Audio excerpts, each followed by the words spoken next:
Kirguistán es un país escarpado del corazón de Asia Central, atravesado por antiguas rutas de caravana que conectaban China con el mar Mediterráneo. Gran parte de su territorio está cubierto por las montañas Tian Shan, donde aún habitan leopardos de las nieves, linces y ovejas salvajes, y donde muchos caminos no tienen nombre ni señal. En el sur, la ciudad de Osh sigue recibiendo comerciantes y viajeros en su mercado principal, el mismo que siglos atrás servía como escala en la ruta de la seda. Aunque la vida ha cambiado en apariencia, hay normas que se mantienen firmes. Silbar bajo techo se considera un mal presagio, y no ofrecer té a un visitante es motivo de vergüenza. Nada se impone por escrito, pero todo se entiende. ¿Qué significa realmente vivir según los códigos de un lugar así?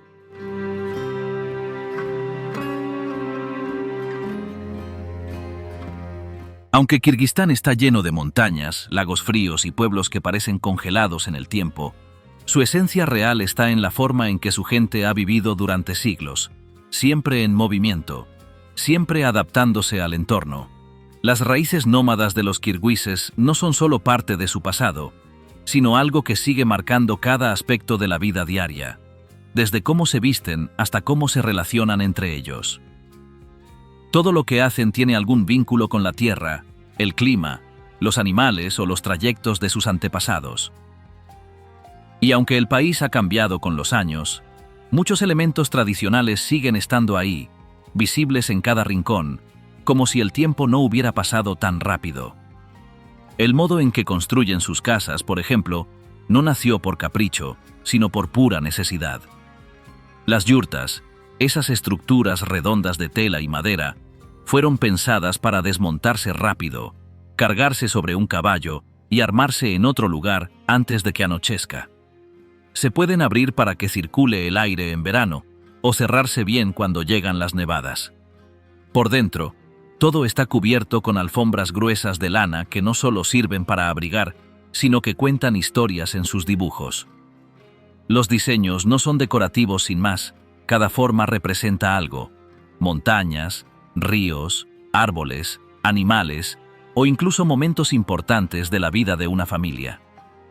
Hasta la parte superior de la yurta, ese círculo de madera que deja pasar la luz, simboliza el lazo entre el mundo interior y lo que hay allá afuera.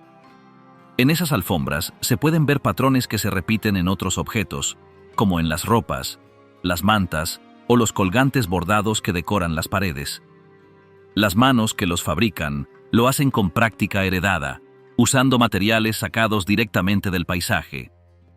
La lana de las ovejas, las cañas que crecen cerca de los ríos, los hilos teñidos con pigmentos naturales. Todo eso se junta para crear piezas únicas que se usan, se regalan, se heredan o se guardan como recuerdos. Algunos de estos objetos tienen formas tan particulares que solo existen en esta zona del mundo, y hasta el nombre que les dan tiene un origen propio. Hay mantas hechas a partir de retales de otras telas, que se cosen con precisión y se cree que protegen contra el mal. Otras piezas sirven para cubrir cunas, sillas de montar, paredes enteras o incluso los trajes que se usan en bodas o funerales. La vida en Kirguistán no se puede entender sin hablar de los caballos. Durante siglos, fueron los aliados más cercanos de cualquier persona que viviera en la estepa o en las montañas. No eran solo un medio de transporte, eran parte de la familia. Se usaban para desplazarse, para trabajar, para las celebraciones y para los combates. Tener un buen caballo era una muestra de respeto, y algunos se ofrecían como parte del trato cuando dos familias acordaban un casamiento. Incluso los instrumentos musicales fueron pensados para poder tocarlos mientras uno cabalgaba, y si uno escucha con atención, puede notar que el ritmo de algunas canciones imita el sonido de los cascos. Ser jinete no es solo saber montar bien, es conocer los caminos, leer las señales del tiempo, intuir cuándo es momento de moverse y cuándo conviene esperar. Esa mezcla entre habilidad, paciencia y conexión con el entorno también se refleja en los deportes tradicionales. Muchos de ellos se practican montando a caballo, no como espectáculo, sino como una manera de mantenerse en forma y recordar habilidades que alguna vez fueron vitales. Otras competencias implican cazar con aves entrenadas o poner a prueba la velocidad de los perros, siempre como una manera de mejorar y mostrar respeto por los animales. Y es que en Kirguistán, la naturaleza no es un escenario bonito, es parte de todo. Se siente en la música, que muchas veces acompaña los sonidos del entorno o los transforma en melodía. Se escucha en los instrumentos que se usan, casi todos elaborados con materiales naturales como madera tallada, fibras trenzadas o fragmentos de hueso, y muchos de ellos diseñados para ser transportados fácilmente. Hay un laúd pequeño de 3 cuerdas que es muy popular, al igual que una especie de violín vertical que se toca sentado, y una arpa de boca que suena como un zumbido suave, casi hipnótico. Las canciones pueden tener letra o ser solo melódicas, pero siempre tienen una raíz muy marcada en la vida que se lleva en estas tierras.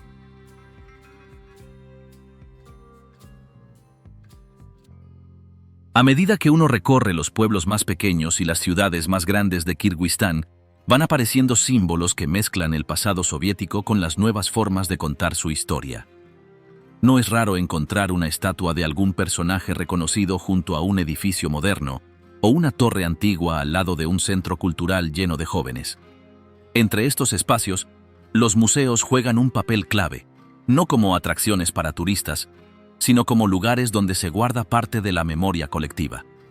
En Bishkek, por ejemplo, hay salas dedicadas a los hechos que marcaron el país, a los exploradores que cruzaron estas tierras y a los artistas que lograron poner el nombre de Kirguistán en el mapa, sin necesidad de salir de sus fronteras. La torre de Burana, que se alza cerca de Tokmok, es uno de los pocos rastros visibles de las rutas comerciales que cruzaban Asia Central hace siglos. Al pie de esa torre, hay un pequeño centro arqueológico que explica cómo era la vida en la región mucho antes de que existieran las fronteras actuales. También están los espacios dedicados a figuras políticas y escritores, como el Museo de Przewalski en Karakol o la Casa Conservada del General Frunze, donde los objetos personales, muebles originales y documentos aún se conservan como si no hubieran pasado las décadas. Aunque Kirguistán no es un país que se asocie fácilmente con las artes escénicas, en sus ciudades principales hay teatros donde se presentan espectáculos de danza, música clásica, ópera o teatro contemporáneo. El edificio del Teatro Estatal de Ópera y Ballet, que lleva en pie desde mediados del siglo pasado, todavía acoge funciones regulares, mientras que las escuelas de arte reparten por todo el país espacios donde los más jóvenes aprenden actuación, escenografía, coreografía o dirección. En cada generación surgen músicos, poetas, actores y cineastas que, sin dejar de lado las raíces, van explorando nuevos lenguajes para contar lo que pasa en su entorno. La literatura kirguisa es, sin duda, una de las joyas más representativas de su identidad. Aunque gran parte del legado fue oral durante siglos, con poetas que recorrían las aldeas improvisando versos y relatos. La llegada de la alfabetización masiva durante el siglo XX permitió que muchos de esos relatos se fijaran en papel. Además del famoso ciclo de Manas, existen novelas, cuentos y poemas que reflejan la vida cotidiana, las tensiones sociales, el paisaje y los cambios que ha vivido el país.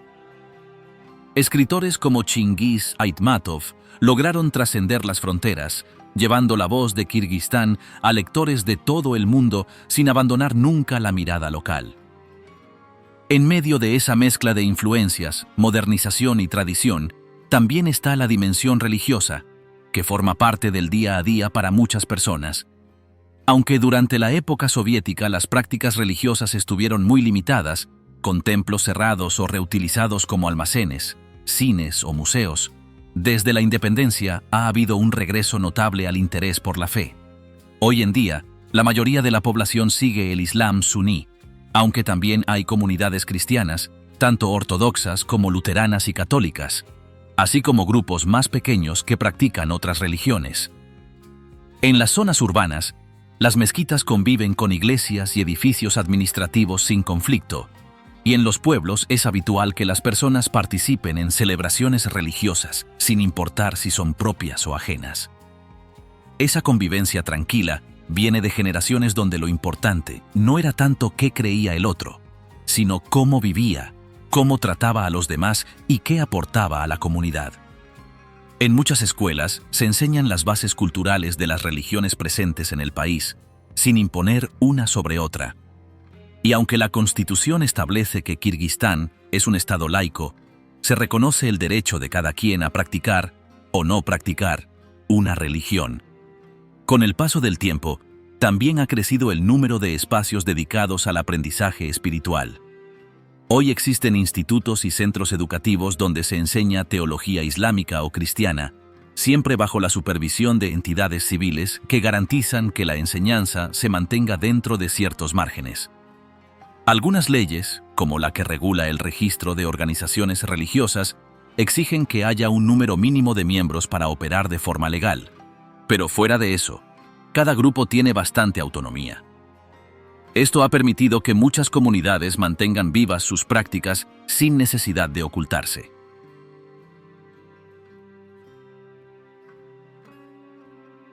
Entre todas las tradiciones que siguen vivas en Kirguistán, hay una que llama la atención por lo compleja, antigua y exigente que es: la caza con águilas. Aunque no se practica en todo el país, en ciertas zonas como las montañas del este o las llanuras del sur, aún hay hombres que se dedican por completo a entrenar estas aves poderosas, manteniendo una costumbre que se remonta a los tiempos en que los mongoles dominaban Asia Central. En aquellos días, tener una gran águila no era solo una cuestión de prestigio, sino también de supervivencia. Era una herramienta que permitía obtener comida, proteger al ganado o recorrer largas distancias bajo nieve cerrada. Los cazadores expertos, conocidos como berkuchi, desarrollan un vínculo especial con su ave desde que es pequeña. A menudo, eligen a un ejemplar cuando todavía no ha aprendido a volar bien, la cubren con una capucha suave y la colocan en una estructura que se balancea ligeramente mientras le hablan o cantan para que se acostumbre al tono de su voz. Esa etapa inicial es crucial porque el ave solo obedecerá a quien reconozca como su guía. El entrenamiento puede durar entre 3 y 4 años, requiere atención diaria y no todas las águilas logran completar el proceso. Las que lo logran viven con el cazador, comen de su mano y regresan solas tras cada cacería, obedeciendo órdenes precisas. Antes de empezar a volar, se le muestran pieles de zorros o de otros animales para que identifique olores y formas. Luego, se le entrena con presas falsas que se arrastran desde un caballo en movimiento hasta que es capaz de lanzarse sobre un animal real, atraparlo y matarlo sin dañarlo más de lo necesario. Una buena águila puede romperle el cuello a un zorro o a un tejón con sus garras, y hay casos en los que incluso han cazado lobos jóvenes atrapados por la nieve. La temporada de caza se concentra entre los meses fríos, desde finales de octubre hasta febrero. Durante ese tiempo, un dúo bien entrenado puede atrapar decenas de presas, desde pequeños mamíferos hasta depredadores de tamaño medio. En total, pueden llegar a capturar hasta medio centenar de zorros, varios tejones, algunos linces e incluso 4 o 5 lobos. La precisión del ataque es tan alta que muchas veces la piel del animal queda intacta, algo muy valorado por quienes comercian con estos productos. El equipo necesario para esta actividad también forma parte de la tradición. El caballo que acompaña al berkuchi recibe un adiestramiento especial para no asustarse con el vuelo repentino del ave, y se le adapta una pieza en la montura, llamada baladak, que sostiene el brazo del jinete mientras transporta al animal. El jinete guía por terrenos complicados, mientras la águila observa en silencio desde su antebrazo, esperando el momento exacto para lanzarse al aire. Durante el verano, las águilas mudan su plumaje y no participan en cacerías. En esa época, los entrenadores aprovechan para descansar y, en algunos casos, ofrecer exhibiciones para los visitantes que llegan atraídos por esta tradición tan particular. Las zonas de Issyk-Kul, Narin o los alrededores de Bishkek organizan encuentros donde se puede ver a estas aves de cerca, observar su tamaño, sus movimientos e incluso presenciar pequeños vuelos controlados, pero las cacerías reales solo se realizan en invierno. Estas prácticas conviven con otros deportes típicos del país, muchos de ellos también nacidos en un entorno donde cada habilidad física podía marcar la diferencia entre seguir adelante o quedarse atrás. La lucha, por ejemplo, es uno de los más antiguos. En muchas fiestas o encuentros familiares se organizan torneos donde dos personas se enfrentan usando solo su fuerza y su equilibrio. El objetivo no es solo ganar, sino demostrar respeto, resistencia y dominio de sí mismo. Desde pequeños, los niños aprenden las bases de este deporte, que forma parte del calendario de competencias en pueblos y ciudades. Además de estas pruebas físicas, también hay juegos que ponen a prueba la mente. Uno muy popular es el ordo, donde los jugadores lanzan pequeñas vértebras animales para golpear una pieza central ubicada en el círculo. Este tipo de pasatiempos no solo entretienen, sino que desarrollan la capacidad de concentración, la lógica y la estrategia. En muchas reuniones familiares o festivales regionales, se arman rondas de ordo mientras los adultos conversan y los niños observan con curiosidad.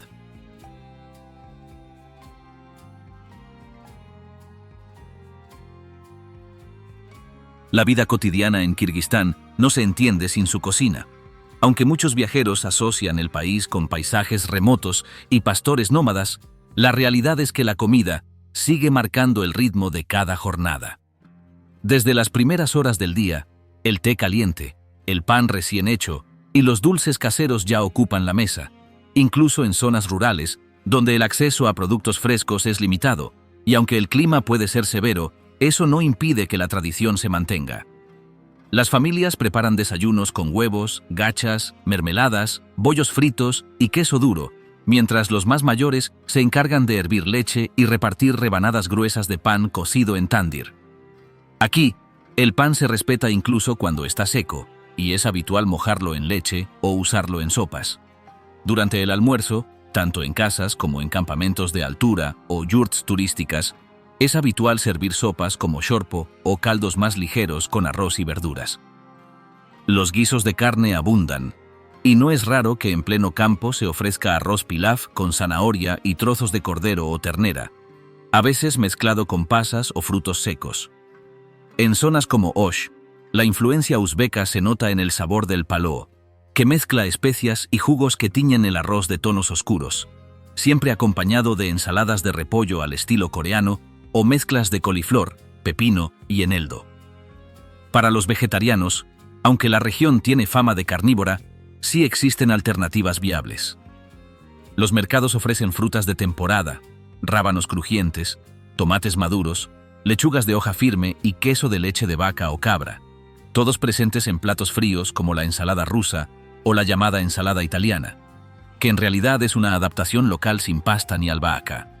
Entre los ingredientes más tradicionales, también destaca el besh barmak, que combina fideos anchos con carne hervida en su propio caldo, servido en porciones grandes para compartir.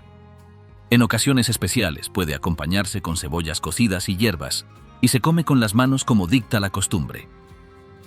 Este respeto por el sabor original también se ve en el shashlik, que puede prepararse con cordero, res o pollo, pero siempre en cortes grandes, marinados de forma simple con sal, pimienta, cebolla en polvo y, a veces, curry.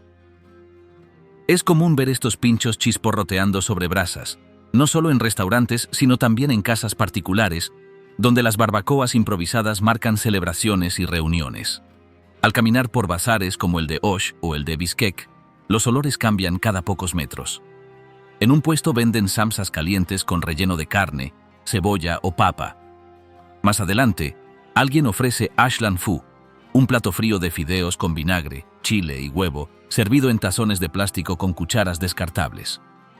En Karakol, donde la presencia dungan es fuerte, los platos de origen chino como el lagman son parte del día a día.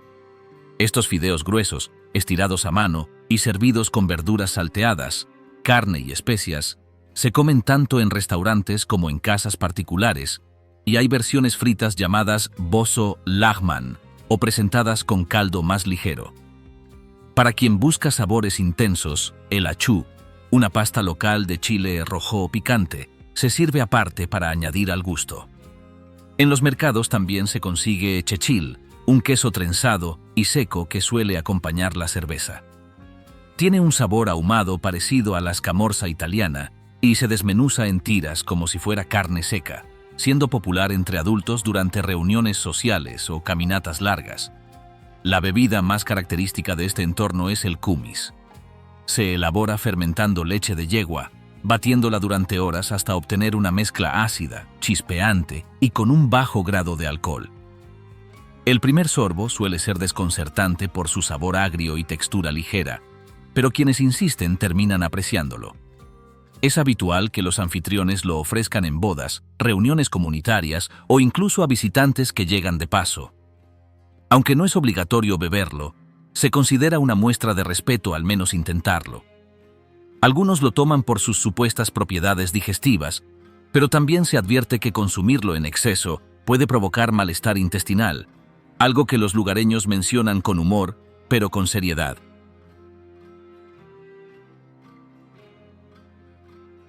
En el este, hay pueblos como Hirgalan, que antes vivían del carbón y que ahora reciben visitantes que buscan hospedarse en casas sencillas, comer pan recién horneado y explorar las montañas a pie. Esos lugares se han transformado en puntos de partida para caminatas, esquí de travesía o simplemente para observar cómo es la vida diaria sin los ritmos de la ciudad. Más cerca del lago Issyk-Kul, la ciudad de Karakol sirve como base para quienes quieren ver montañas, cruzar praderas alpinas o caminar por parques naturales. Aunque su apariencia es sencilla, en sus calles se mezclan casas del periodo colonial con cafés modernos, mercados de animales y parques con sombra.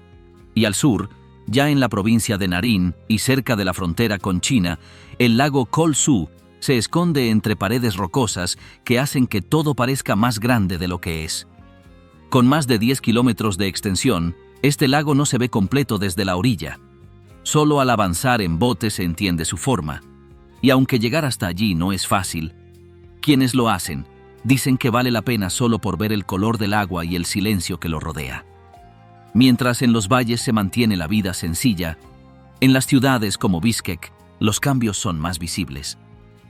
Allí, los jóvenes se visten con ropa urbana, combinan pantalones anchos con chaquetas tradicionales, escuchan música de distintas partes del mundo y usan el teléfono como si fuera una herramienta más de su día. La mayoría de ellos tiene acceso a Internet y muchos pasan horas conectados, navegando por redes sociales, viendo videos o escribiendo en sus lenguas nativas. Instagram y TikTok no son solo entretenimiento, son espacios donde comparten desde recetas heredadas hasta paisajes de su aldea, pasando por retos, bailes o historias familiares. Kirguistán tiene una población joven que se mueve rápido y se adapta con facilidad. En un país donde casi 9 de cada 10 personas usan Internet y hay más conexiones móviles que habitantes, la forma de comunicarse ha cambiado. Las redes sociales no son solo una moda, son el principal canal por donde circula la información, especialmente fuera de la capital. En muchas aldeas, se usan grupos de mensajería para coordinar tareas, avisar sobre reuniones o compartir novedades. En los barrios urbanos se usan para vender ropa, compartir clases, organizar eventos o simplemente conversar. La lengua también importa. Aunque el ruso sigue presente, muchos prefieren comunicarse en kirguís, especialmente cuando se trata de contar algo propio. La cercanía con el idioma no es solo práctica, también es emocional. Se nota en cómo se narran los recuerdos, en qué palabras se eligen y en cómo se construyen los mensajes. Entender eso es clave para conectar con la gente, incluso desde fuera.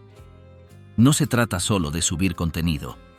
Se trata de comprender cómo piensa quien lo recibe, qué espera ver, qué quiere escuchar, qué rechaza sin decirlo. En este entorno, las marcas que llegan sin conocer el ritmo local pueden pasar desapercibidas, incluso si traen grandes campañas.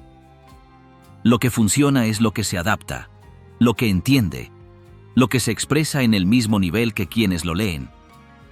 Todo esto convive sin imponerse. En un mismo hogar puede haber una abuela que borda a mano y un nieto que edita videos en su teléfono. En la misma mesa, se puede hablar de bodas tradicionales y de cursos online. En la misma calle, se ven carteles en kirguís, ruso e inglés. Y nadie lo cuestiona, porque forma parte de lo normal.